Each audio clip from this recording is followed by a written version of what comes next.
y otra persona se dedica a ensamblar. Son especialistas y allá se dedican a eso. Y por eso es una cultura tan fuerte, porque cada quien es especialista en su Que campo. pueden garantizar cada cosa que hacen. Y eso, y esa mentalidad la traen desde siempre, ¿no? Ellos se especializan, o sea, ellos tratan de que si van a hacer una actividad sea solo eso, pero no pican aquí, pican allá, y eso usted tiene que hacer esto, todo un proceso. No, allá no. Allá si estás metido en una línea, tienes que colocarle, si estás en una línea de comida, ellos colocan la papa, la otra coloca la zanahoria. Son especialistas. Y entonces, ¿qué pasa?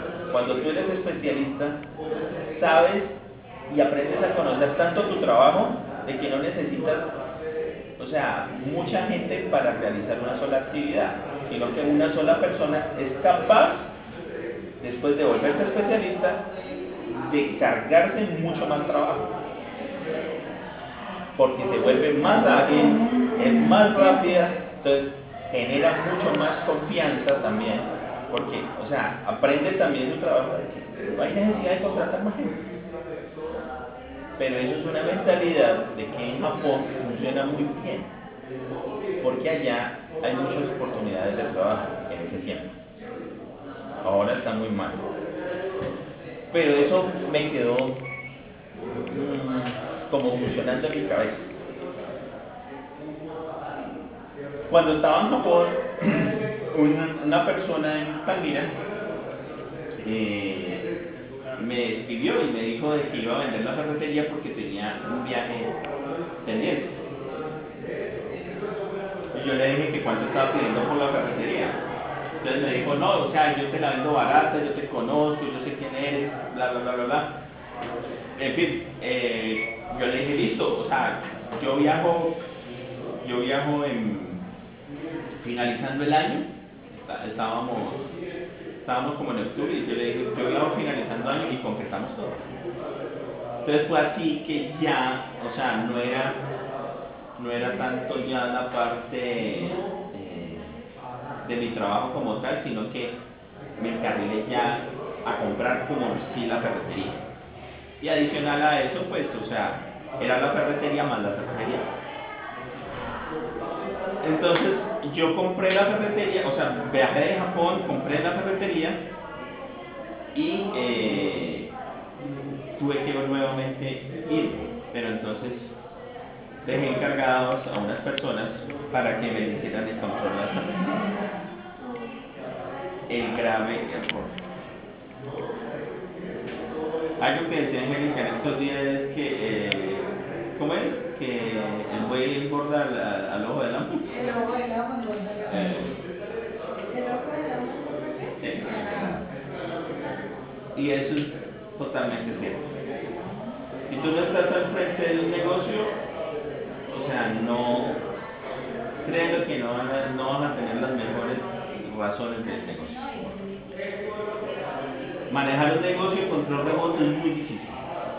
Yo ya viví la experiencia, les digo que es algo, si no difícil, casi que imposible, porque son muchas cosas que tienes que tratar de tapar, pero a la vez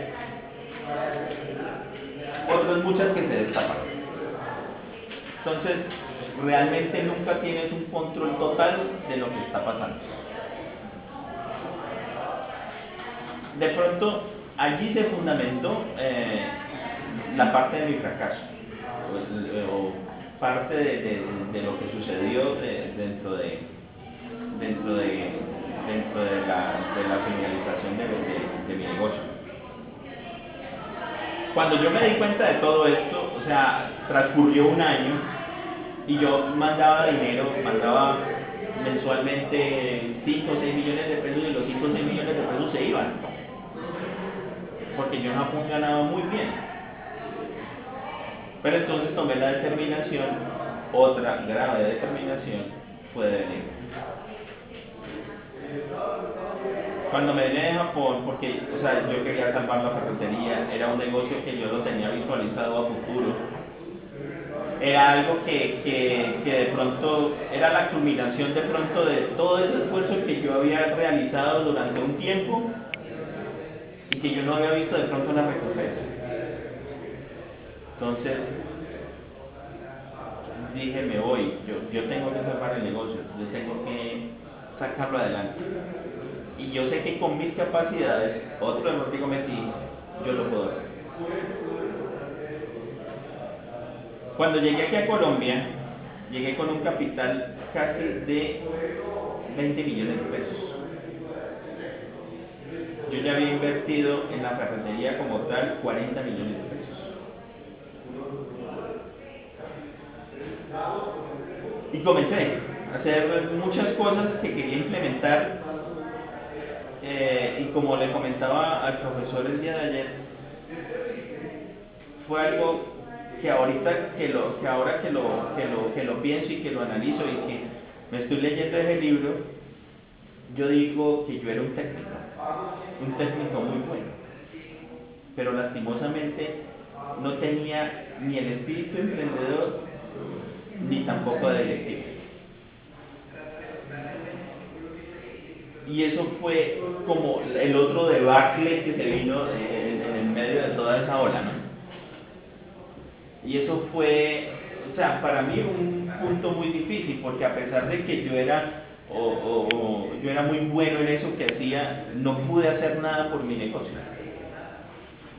Y fue algo muy triste porque, o sea, luché, intenté todo y perdí más del 50% de mi inversión.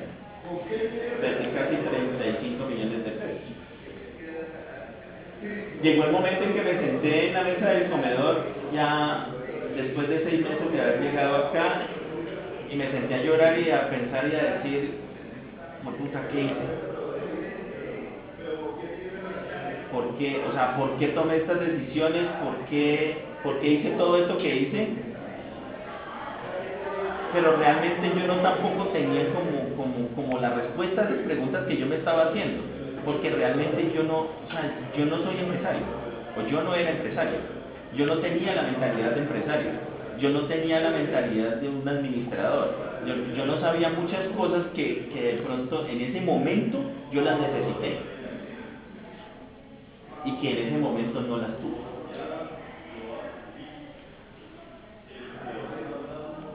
Mi consejo siempre ha sido, o sea, con las personas que han estado muy cercanas a mí, ha sido de que cualquier cosa que vayan a hacer, siempre, así sea algo pequeño, se da bien. O sea, sepan qué es lo que hay detrás de qué.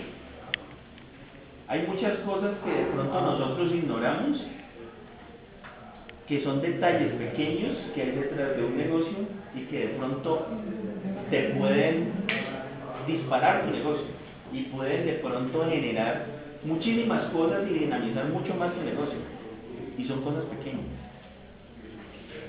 pero a veces no tenemos esa mentalidad, porque aquí nosotros los colombianos siempre tenemos la mentalidad de que todo está escrito, de que para qué nos ponemos a inventar si ya todo está inventado. Y a veces no todo está inventado. A veces hay cosas pequeñas y cambios pequeños que puedes generar que te van a enriquecer mucho. Tanto tu negocio, tu vida, tus cosas, tu pensamiento, tu manera de pensar, tu manera de actuar. La experiencia, decía un amigo que la experiencia es como la mierda, que tú no sabes qué es hasta que no te untas. Y eso es la realidad. Tú no sabes qué hay detrás de algo si no miras, si no vas y ves, si no vas y te untas, si no vas y lo haces. Y eso es importante. Allí, cuando perdí todo lo que perdí y hice todas las brutalidades que hice, porque ahorita yo las pienso que fueron así, duré más de 8 meses sin trabajo. Y no encontraba qué hacer. Las oportunidades aquí en Colombia, lastimosamente, y ahora han venido cambiando un poco, pero en ese tiempo era de que si tú no tenías un cartón no eras nadie. y yo lastimosamente no era nadie en el mundo.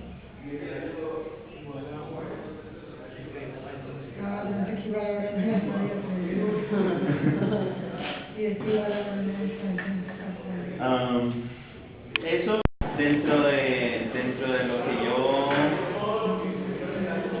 yo me moví en un tiempo, o de pronto de lo que traté de construir mi negocio fue una ferretería. Pero de pronto quiero darles a conocer un poco antes de qué fue cómo yo inicié, cómo fueron mis inicios dentro de la parte de lo que es la ferretería como tal, o por qué llegué como a constituir una empresa así. Desde muy pequeño, o sea, mi papá es constructor. Él me enseñó, o sea, a manejar desde muy pequeño las herramientas y a manejar, como a cogerle cariño como al trabajo manual, ¿no? Al trabajo físico. Eso de pronto me generó como ese cariño o esa empatía por los trabajos manuales. Y tomé la determinación por eso mismo de estudiar en un colegio industrial. Dentro del colegio industrial yo salí graduado como bachiller técnico en mecánica automotriz. La mecánica fue, o sea, por decirlo así, algo que no visualicé a futuro, pero yo les voy a contar cuán importante es saber de todo en el momento en que usted lo requiere. Porque muchas veces uno dice, pero yo para qué esto si no lo voy a utilizar, o yo para qué o para qué leo esto si no me interesa, o sea, no es algo que sea afín a mí. Yo les voy a explicar del por qué es importante aprender de todo y saber de todo en determinado momento. Fue así de que, o sea, terminé mi bachiller y por cuestiones de economía de mi familia yo no pude seguir una universidad, sino que en el momento en que salí del bachiller, la opción más factible era entrar a trabajar.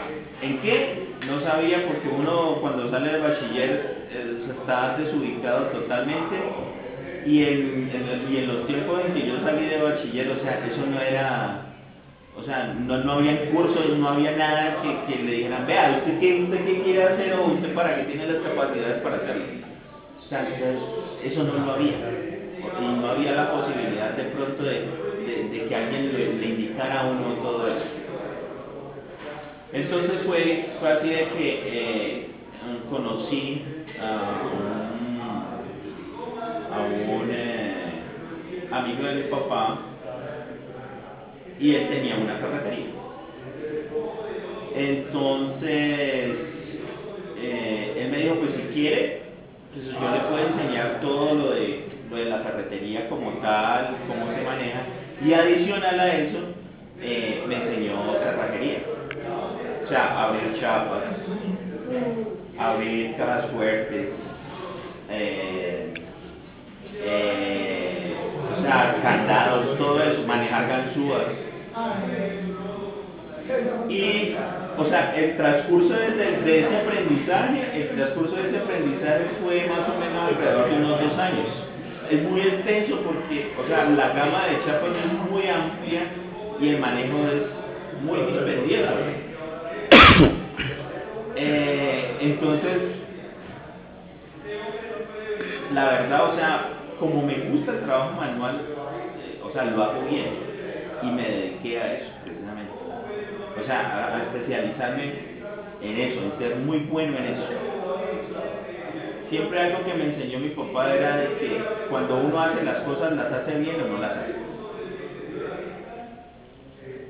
Y eso a mí se me quedó siempre en mi cabeza.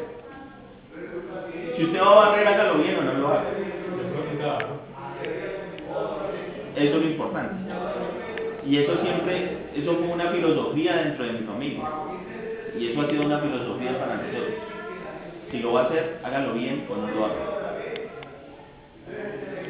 Y eso me sirvió para el momento de que comencé a hacerlo bien.